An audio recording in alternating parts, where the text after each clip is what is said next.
Buenos días, María Gloria. Muchas gracias por estar con nosotros, por compartir parte de este proyecto que tiene que ver con el Nodo Uruguay de Mujeres en Filosofía. Y bueno, para nosotros es un gusto, un placer poder conversar un rato contigo y que formes parte de este primer ciclo de mujeres uruguayas en filosofía. Para empezar, Realmente el bueno, placer es para mí, encantada. Sandra nos ha unido esta vocación por estudiar filosofía, más allá de las distancias de territorio, que aunque estamos en el este, no estamos tan cerquita, pero sí este camino nos ha unido y me encanta que nos hayas tenido en cuenta y que 33 puede estar presente y podamos unir más docentes y más personas gustosas de estudiar filosofía y de filosofar de algún modo desde lo personal y desde lo social en la medida del alcance de nuestros vínculos.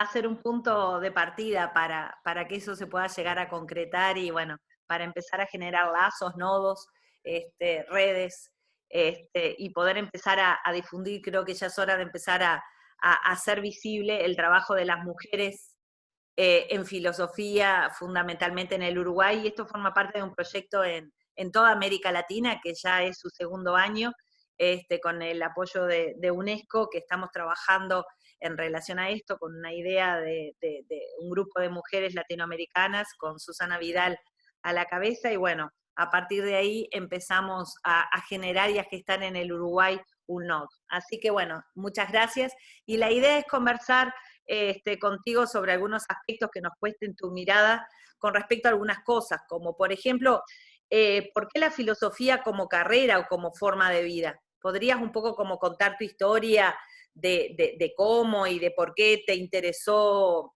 la filosofía? Bueno, mi biografía vinculada a la filosofía siempre me gustó como estudiante de liceo, pero estuvo vinculada directamente a la situación coyuntural de país. Yo terminé el liceo en la época de la dictadura y me iba a hacer una carrera en Montevideo que no tenía nada que ver con la filosofía ni con la docencia directamente, porque había hecho sexto de medicina para ser veterinaria. Me gustaba mucho me gusta mucho la parte del área de ciencias naturales. Y lo conciliaba también con mis estudios en el área humanística, pero igualmente de adolescente fui para ahí. Pero este aquí que las facultades estaban cerradas, a su vez mi situación familiar me impedía ir de 33, sigo luchando hasta hoy por los jóvenes, porque la distancia de los 300 kilómetros y ahí en la formación docente trabajo mucho para que podamos tener oportunidades y pienso también que la universidad debe darlas con más ahínco porque se hace camino al andar. Creo que fui de algún modo eco de esa frase de Antonio Machado, porque ahí entonces hice magisterio y empecé profesorado de filosofía en plena dictadura, porque no tenía oportunidades de trabajo. Mi mamá, mis dos papás empleados públicos, mi padre era jefe de correo, mi mamá maestra y profesora de educación media, también fue profesora de formación docente, pero pertenecía a la Asociación de Maestros y siempre fue una persona que hizo paros, no trabajó nunca en política, pero hizo paros y eso hizo que la destituyeran. Al destituir a mi madre, yo quedé marcada con no tener en la papeleta A para trabajar como maestra y eso me hizo empezar el profesorado de filosofía. Por ahí entré a la filosofía, gustándome mucho, y te diré que tal vez fue más fáctico mi entrada secundaria. Fue por donde empecé a trabajar. No empecé a trabajar como maestra porque ya te digo, se me iban como cerrando las oportunidades. Y de profesorado tuve inconvenientes para el profesorado en el IPA también, para rendir las materias, una cantidad de situaciones que no vienen al caso. Pero si tú me preguntas en mi biografía, por dónde, entonces ahí tuve oportunidad de que me vieran en la práctica los director de instituto de entonces era muy bien, había un subdirector que era profesor de filosofía y le gustaba mucho lo que yo estudiaba y a su vez había tenido, bueno, puntaje para pedir medalla de oro cuando se pedía, ¿se acuerda? El magisterio. No la pedí porque tenía esa situación que no convenía y no correspondía que la solicitara. No me siento una perseguida, pero si tú me preguntas en mi biografía, entonces empecé a trabajar en secundaria y ahí me fortalecí en seguir estudiando en la medida que pude filosofía, más allá de ser estudiante libre en esa época.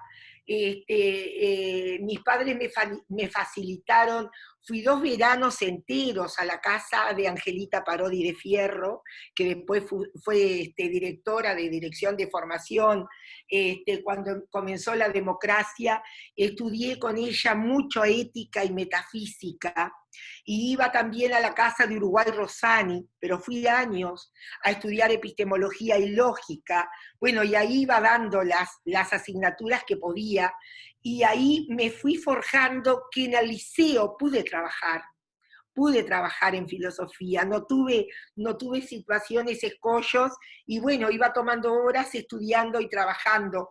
Ahora me encantaba lo que hacía, me encanta la filosofía. Yo te diría que fui muy autodidacta, porque además así pude disponer, clase media nada más, pero pude disponer de mis primeros sueldos para comprarme la historia de la filosofía de Abañado, para comprarme los buenos diccionarios, y digamos, a la calle Tristán Narvaja y a la vuelta de la universidad, ir comprando todo lo que podía, ¿verdad?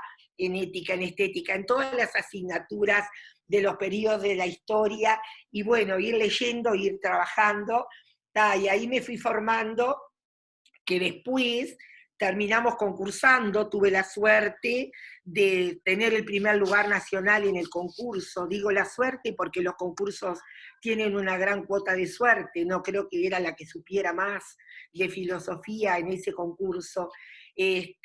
Nunca aspiré a ser directora de liceo, sí igual te diré que hice el curso de inspectores como profesora de filosofía, me presenté al llamado de aspiraciones, el llamado donde estuvo Ana años, quedé en tercer lugar, me presenté para probarme, porque mi situación familiar hacía que mi mamá estaba grande, mi esposo siempre tuvo una situación de salud muy comprometida por la diabetes, y cualquier cargo que fuera referido a irme a la capital, no lo iba a poder tomar. Estuve en intento cuando mi hijo se fue a estudiar de tomar mis horas como profesora de psicología del aprendizaje y de psicología evolutiva, cargos independientes por lo que concursé, de irme allá a Montevideo, después vi que por mi familia era imposible, entonces siempre he seguido estudiando filosofía, pero no por aspirar cargos superiores a través de la filosofía, sino por desempeñarme como docente. Y ahí, bueno, en mi recorrido, para no hacerte tan larga la respuesta, te diré que desempeñé 34 años como profesora en quinto, estuve tal vez unos 16 años trabajando básicamente lógica y todos los contenidos de los cambios de programas, que han habido, que no son tantos, y después, bueno, como profesora de sexto año, concilié mi trabajo en primaria como maestra y directora de escuela, y después como directora de formación docente, pero siempre como profesora de sexto, de los grupos de humanas, pero me gustaba mucho también el grupo de medicina, porque me podía trabajar bastante ética y bioética por ahí, y me era muy lindo. O sea, mi aspiración, que creo que es lo fuerte, tú como profesora, bueno, pero también la filosofía como mi camino de vida. Yo todas mis decisiones, te diré que cuando me pongo un poco romántica, digo, no es romántica, yo acá en este modo de pensar lo atravieso a mi estudio de la filosofía, que no digo que esté bien o mal, pero me permite como tomar distancia y ver las cosas desde otro lado. No es que lo vea mejor que los demás, pero me parece que me habilita, siempre buscando el conocimiento, porque si voy al lado de la epistemología, trabajo con los estudiantes, el valor que tiene la ciencia, el valor que tiene estudiar para conocer, pero también las posibilidades que da estudiar ética para interpretar mejor la moral, la conducta del ser humano y hasta a dónde podemos avanzar y qué lazos podemos concretar. Te diría también que la filosofía me llevó a conocer personas exquisitas, Mimpetor Langón, Marisa Bertolini, o sea, pude, el otro día cuando hablaba contigo, hablábamos de Juan Carlos, y yo digo, todo lo que tengo son buenos recuerdos, porque ahí anduve por la filosofía latinoamericana, y bueno, y ahí me convoca, y lo que te quería decir también es que vengo trabajando, mirá, con algunas interrupciones, pero desde el año 87 que realmente me pude abrir a hacer cursos y mayor formación, ¿verdad? Vengo trabajando en educación de la sexualidad, mucha gente me ha preguntado, mis compañeras, ¿y qué te llevó?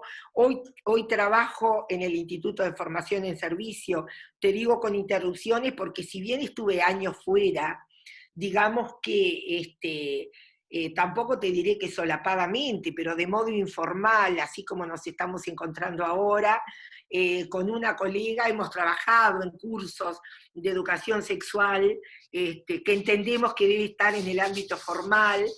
Ahora en el Instituto de Formación en Servicio estuve trabajando en 2018 en diversidad sexual y ahora en el trabajo con familias. Y cuando a mí me preguntan, pero ¿y qué te dio por ahí? Bueno, yo creo que es mi pensar, mi estudio en la filosofía y mi vocación por entender a las personas, lo que más me ha hecho también atender a la educación sexual, y cómo podemos las mujeres que somos protagonistas trabajar para contribuir al otro, en su desarrollo personal. No me gusta utilizar la palabra ayuda porque lo veo al otro con cierta minoridad. Lo pienso en un compartir, en un interactuar en la medida que puedo, y me parece que la educación sexual hace al desarrollo integral de la persona, y la filosofía también ha contribuido a llevarme por ahí. Yo digo que la filosofía tiene aquello que dice Sabater, un filósofo sencillo español contemporáneo, pero que las tinieblas alumbran, que cuanto más nos sumergimos en el abismo, nos damos cuenta que las tinieblas alumbran.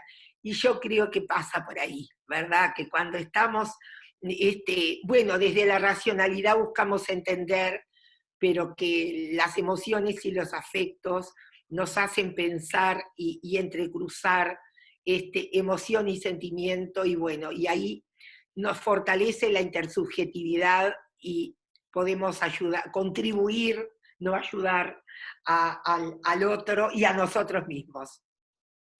Qué lindo, la verdad que sí. María Gloria, ¿y cómo te ves hoy retrospectivamente, no? ¿Cómo te ves y cómo te sientes mirándote desde hoy, desde el presente, pero de manera retrospectiva, digamos? Y bueno, me siento con la misma energía de siempre, con respecto al trabajo, a la educación, a la enseñanza y al aprendizaje, igual que siempre, digamos con la misma locura, con la misma ansiedad y el mismo entusiasmo. Creo que me ha facilitado, así como en la filosofía, el estar en la educación, a encontrarle salida a situaciones de vida que todos tenemos, porque la vida es más fracaso y frustración que éxito, ¿verdad? Y yo creo que la educación y la enseñanza no solo han sido un escape, sino mi camino en la vida. Y si te diré, cuando voy retrospectivamente, yo digo, bueno, he sido una adicta al trabajo, pero he sido una adicta al trabajo en educación. Yo me veo una adicta al trabajo porque no quiero parar, no me quiero imaginar, me quiero imaginar siempre trabajando y estudiando y leyendo. En mi casa tengo, miraba ahora la exposición de la Noche de las Librerías y digo, bueno, yo tengo una pieza que realmente piso libros. Piso fotocopias también, que no debería. Y bueno, está, ahí no hay nada, nada que pueda dar dividendos económicos. Ahí solo hay encuentros con la vida y bueno, creo que no me va a dar el tiempo para leer todo lo que quiero y ahí me veo un poco loca. este, no sé cómo me verán los otros, pero sí pienso que mientras puedas tener ese entusiasmo, puedo tener ganas de vivir. Si me ve, vuelvo a decirte retrospectivamente, me alegra, por ejemplo, que nunca he estado cansada, nunca he vivido la situación, como te decía, 34 años en secundaria y nunca entré al liceo deseando que mis alumnos no estuvieran. Pero no lo digo de lírica, digo la verdad, porque así había uno. Yo tenía algo con quien hablar, ¿entiendes? Y con quien filosofar algo, desde la otra persona mismo y encauzar alguna temática que nos llevara a teorizar y a armar teoría y a recomendarle a algún autor, a algún filósofo de alguna época, hacer alguna asociación, algún paralelismo. Y bueno, y eso para mí sirve y me parece que las personas debemos de tener ciertos objetivos y ciertas metas.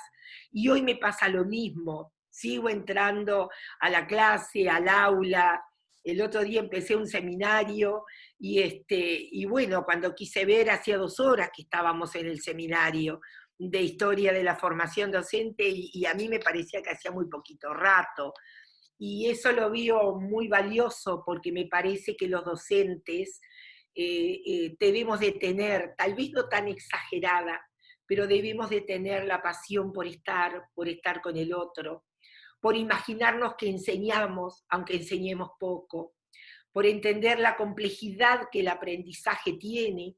Y yo creo que eso también me lo llevó la filosofía, porque muchas veces compartía con mis compañeros, y ahí me voy a la didáctica, digo, chiquilines, no podemos estar planteándole temas como la materia, vamos a ver cómo andamiamos, qué vehículo vemos para que esto esté cerca de ellos, ¿verdad? La propia vida. Entonces, ese camino de la didáctica, del cómo enseñar, del cómo ver, el ser, y bueno, ¿cómo hacemos entender lo que es el ser? ¿Qué es lo permanente? ¿Qué es el devenir? ¿Qué es lo que cambia? ¿Por qué lo permanente es el cambio? Entonces, creo que ese esfuerzo, que no es esfuerzo para mí, pero esa voluntad de encontrar artilugios, herramientas para convertir en estrategias del aprendizaje, retrospectivamente es lo que me ha llevado a entusiasmarme con la enseñanza y con el aprendizaje y ver la complejidad que el aprendizaje tiene y ver lo complejo pero lo interesante que es enseñar y aprender. Y ahí es como me quiero ver. Y bueno, y cuando me dicen que me tengo que imaginar la jubilación, que obvio que me la tengo que imaginar, Ahí, porque ¿cómo ves además, el futuro? ¿Cómo te ves ahí? No sé bueno, si, lo veo complejo, o lo veo mirando el complejo. futuro, o mirando el futuro. Lo veo complejo al futuro para mí, porque a mí me entusiasma tanto lo que hago, que por un lado pienso que, bueno, hay que dejar lugar para otros, hay que trabajar desde otro lado, y entendemos siempre que la salud te debe de dar y te debe de estar de tu lado, pero estando ella de nuestro lado, muchas personas te dicen, hay tanto para hacer, sí, me imagino que hay mucho para hacer, pero yo he sido de una vida muy sencilla, muy humilde, pero vengo de una abuela maestra, de una madre maestra. Mi mamá nació en una escuela, en una escuela de la Quebrada de los Cuervos. Entonces eso ¿qué te quiero decir? En mi casa siempre estuvo impregnada por lo educativo, por la enseñanza, por las dificultades, por incluir, por contribuir. Entonces, me parece que lo puedo seguir haciendo, pero me parece también, cuando te dicen que hay muchas cosas nuevas para hacer, que en mi ámbito no han de ser tantas. Porque hay personas que, por ejemplo, te dicen, ay, mirá, tengo una compañera de filosofía que me dice, ay, María, Sonia Castro, ay, María, estoy bailando flamenco. Yo le digo, ay, qué loca estás, porque yo no tengo interés en bailar flamenco, yo tengo interés en seguir haciendo lo que estoy haciendo. O sea, en mi círculo, soy profesora de piano y solfeo, podría tocar más mi piano, podría hacer, pero me parece que me sería difícil. ¿Sabés que lo pienso hoy más difícil de lo que podría ser? Capaz que porque lo veo cercano. Y todas las cosas, los cambios nos cuestan y nos da el miedo. Y el miedo es sano, pero no quiero que me paralice, porque es el devenir de la vida. Y suerte de mí si puedo llegar a esa etapa con salud, ¿verdad?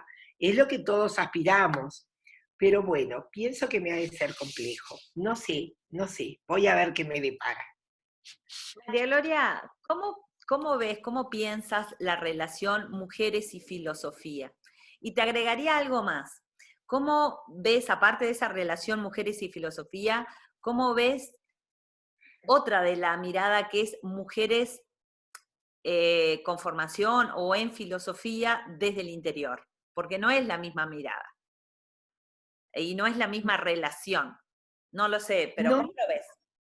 no es la misma relación porque no voy a defender más a la mujer del interior que a la mujer del interior del país, que a la mujer de Montevideo. Pero considero que la mujer que estudia filosofía, que tampoco me considero filósofa ni mucho menos, una humilde lectora, estudiosa y bueno, y que piensa y le viaja la cabecita, ¿no? Nada más que por ahí. Pero la pienso sumamente vocacional. Para mí, estudiar filosofía y hacer filosofía en la capital es más fácil desde este sentido, te digo. Hay más oportunidades de estudio, hay más posibilidades. Yo apuesto mucho al estudio formal y encuentro que la mujer que vive en Montevideo, si bien tiene múltiples tareas y múltiple empleo como lo tenemos en el interior, tiene mayor posibilidades de formarse, de ir a un instituto de profesores, de ir a la universidad, de participar de actividades privadas, de charlas, que quienes vivimos en el interior no quiero sentirnos víctimas, pero sí nos dificulta, porque nos dificulta económicamente. Muchas veces, ¿cuántas veces vimos charlas y actividades en la Cátedra Alicia Goyena y no pudimos? Bueno, ahora la tecnología nos permite, nos da otro vínculo. Eso por un lado. Entonces el estudio y las posibilidades de estudio abre puertas a pensar diferente y a conformar otros grupos y hacer otros núcleos de participación y de socialización de quienes nos interesa la filosofía. Y puede generar otros tiempos y otros espacios, como esto que ustedes están creando, que lo veo imperdible. ¿Ah? Y en el interior considero que se genera una trama, digamos, capaz que no es protocolar ni formal, pero sí que tenga que ver directamente con el trabajo, con el cumplir, con la educación media, con la secundaria, y que nos limita de algún modo, porque puede parecer que tenemos más tiempo, pero no es así. porque se generan núcleos culturales menores, ¿verdad? Y sociales, que en la capital, al tener otras posibilidades de estudiar, la formación abre cabezas, ¿verdad? Y bueno, y yo considero que somos privilegiados quienes hemos tenido alguna de esas oportunidades para poder seguir estudiando. Por ejemplo, el profesorado libre en el interior era una traba, y como te digo, mayor traba en la época de la dictadura.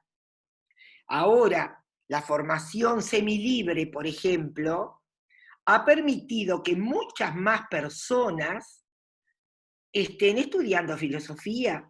Yo fui profesora ascriptora mucho tiempo y teníamos 2, 3, 4 practicantes en 10 años.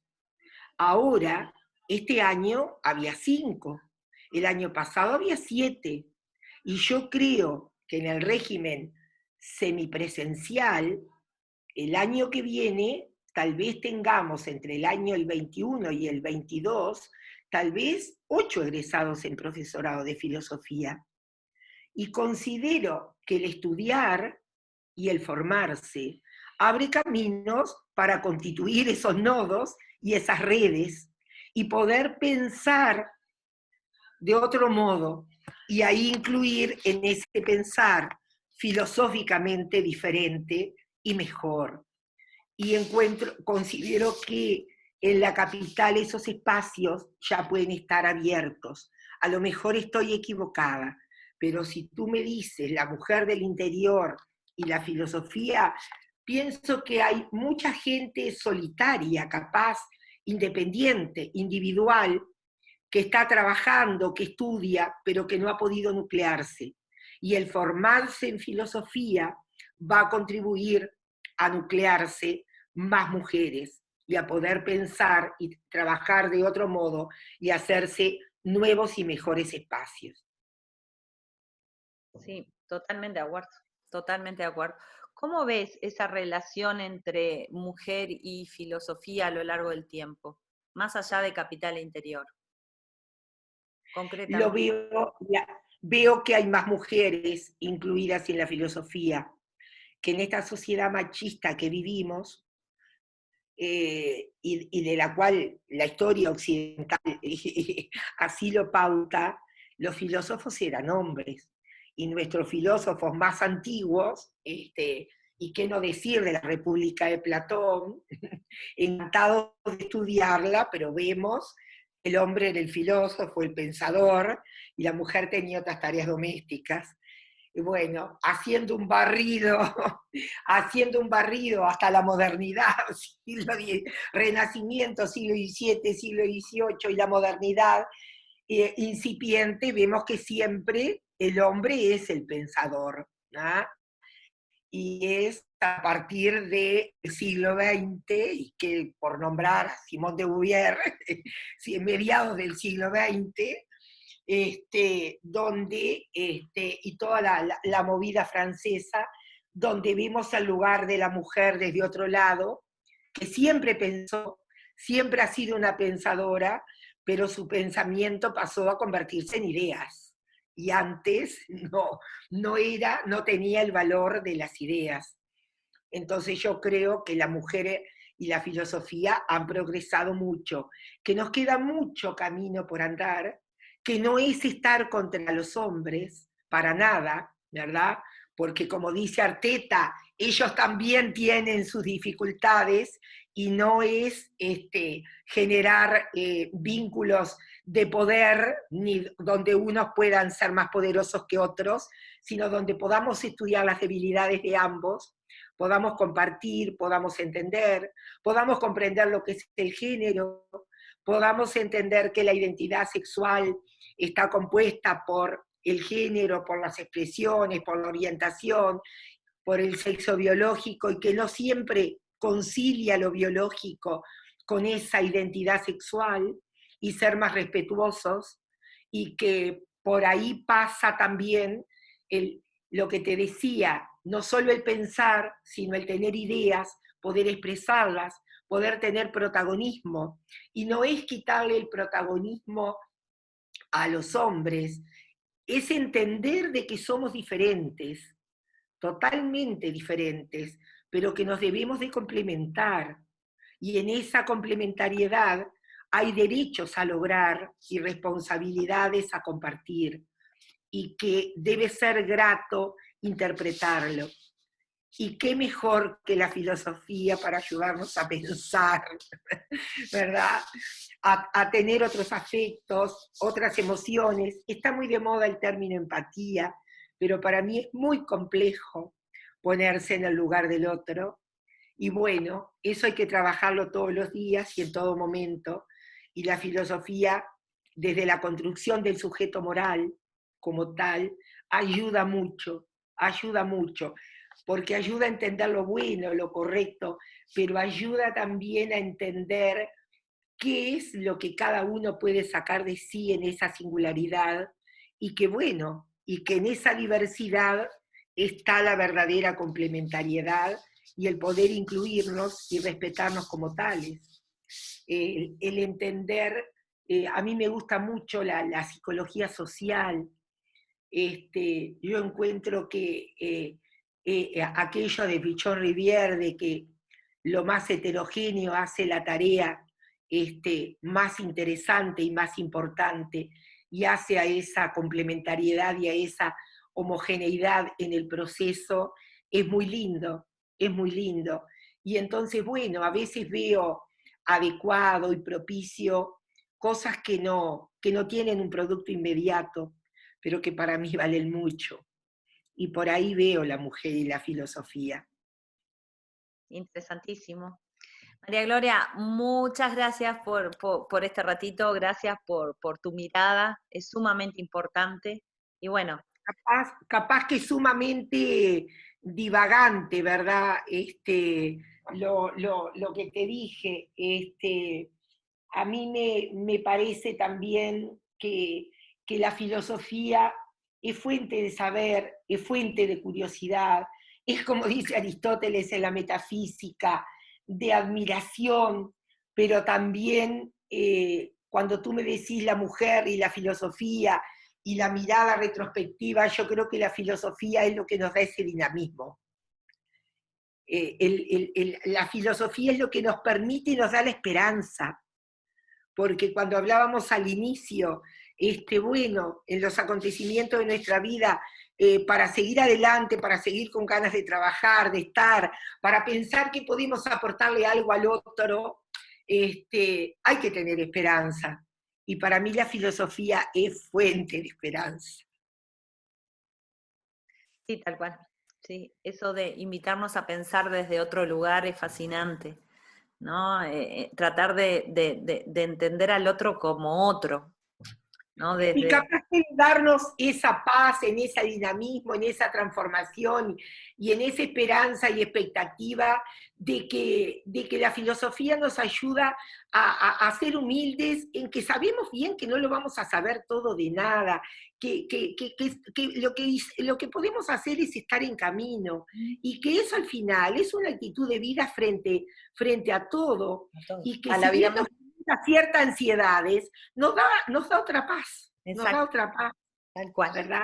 tal cual. Que, como te digo, desde lo productivo no nos aporta nada, pero desde la vida misma es todo. Ujú. Bueno, espero no haber sido demasiado divagante. No, Y muchísimas gracias, la verdad, un placer, no, estoy a la orden para charlar todo lo que quieras, un Sandra. placer, Un gustazo y gracias, un placer que un me placer. hayan tenido en cuenta para esta temática que es mi tema de vida. Para empezar a caminar, o para volver, o para seguir caminando, mejor dicho. Para seguir caminando, Para para seguir. seguir caminando con esperanzas. Exactamente.